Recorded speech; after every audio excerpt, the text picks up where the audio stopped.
La couche d'ozone est la partie stratosphère de la Terre qui contient une quantité relativement importante d'ozone qui protège des émissions nocives des rayons ultraviolets du Soleil. La destruction de cette couche provient de nombreuses causes. Elle passe en effet par les pollutions, notamment les émissions de gaz à effet de serre, également la déforestation parce que on réduit la capacité d'absorption de ces gaz à effet de serre car les plantes.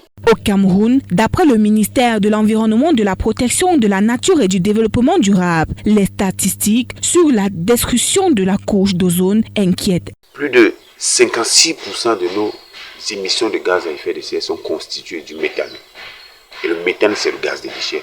Pour simplement dire et comprendre que les différents dépôts sauvages d'ordures que nous avons, ça et là dans nos quartiers, la mauvaise gestion de l'ordure ménagère au Cameroun, l'existence encore des décharges telles que celle de Nkolfoulou contribue malheureusement à l'émission excessive de nos gaz à effet de serre et à la destruction de la couche d'ozone. Quelques solutions sont par ailleurs proposées pour y remédier. Il faut contribuer au niveau national et conformément aux accords de Paris, c'est de mettre sur pied une nouvelle manière de gérer durablement nos déchets.